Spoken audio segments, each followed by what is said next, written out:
I'm impressed, Agent Archer. I expected that promoting you to field operations would be disastrous, but I never imagined a catastrophe of these proportions. You've now managed to botch 2 high-profile, high-stakes missions. Care to explain?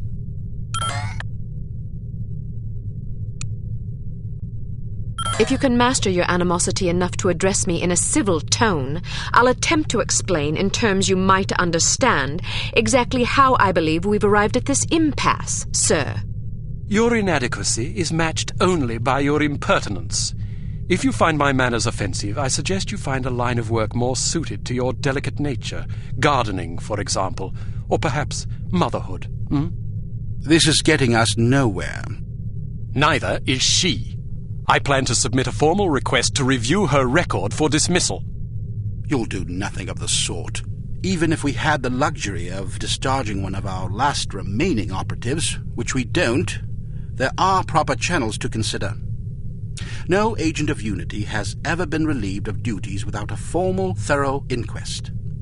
Personally, while I admit that I'm concerned about the results we've seen thus far, I'm not convinced that Agent Archer is entirely to blame. Until I am convinced, we'll continue with our current plan of action. Thank you, sir. Don't thank me yet.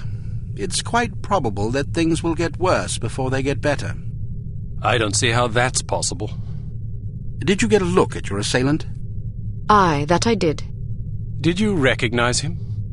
Sergeant Magnus Armstrong, born in Glasgow, Scotland, 1925. Frequently in trouble as a lad due to a penchant for fighting. By all accounts, he was a good-natured, likable young man. Never bullied anybody, only picked fights with boys that were game for a brawl. Got kicked out of several schools before his parents finally stuck him in a military academy.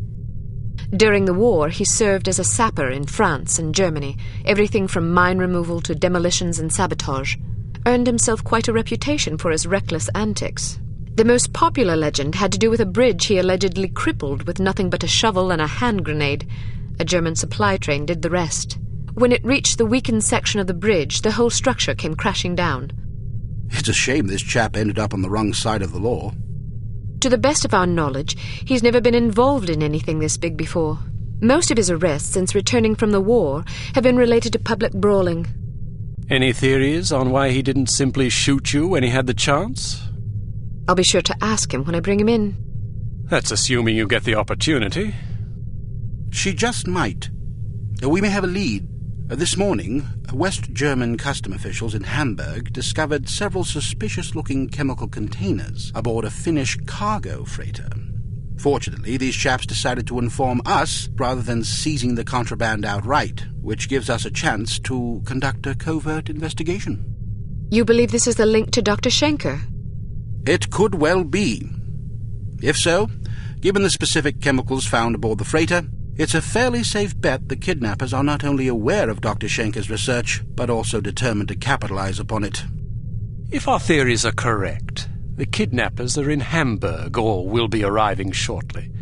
A good spy could find them. Fortunately, we're sending a good spy on this mission. You'll be working with him. A new partner? More like a supervisor. An American named Thomas Goodman. Perhaps you've heard of him. Aye, but I thought he was killed in Amsterdam. Really? He's a resourceful chap, though. He did a daring escape on a stolen bicycle with half the Dutch police force in hot pursuit and KGB agents waiting in ambush round every corner. Smashing story.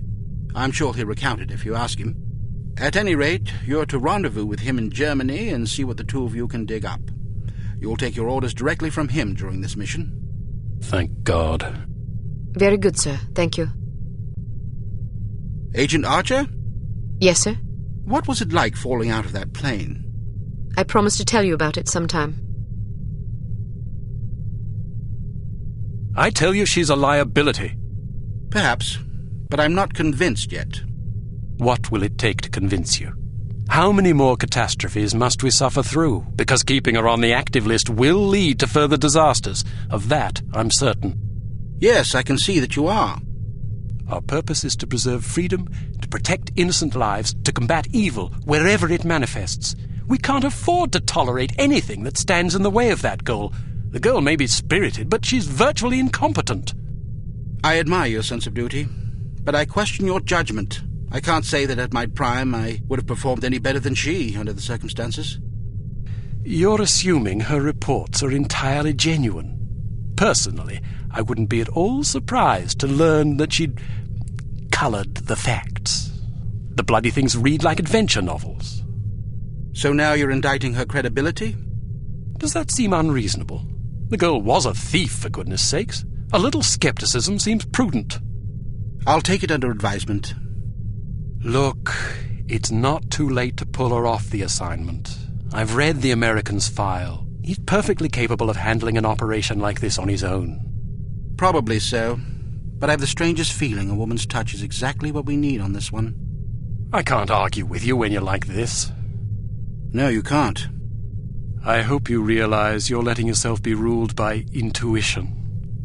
Reason tends to make a far more reliable counselor. You might ruminate on that adage yourself. Welcome to Advanced Field Tactics. Here's a perfume that'll really knock 'em out. Literally. It sprays a cloud of vapor that contains a potent sedative capable of knocking out a horse, let alone an adult human. Just be careful not to wander into the cloud yourself, or who knows where, or even if, you'll wake up. Why don't you try it out on Leon here? He's been up for 32 hours straight working on a new prototype. The rest might do him some good.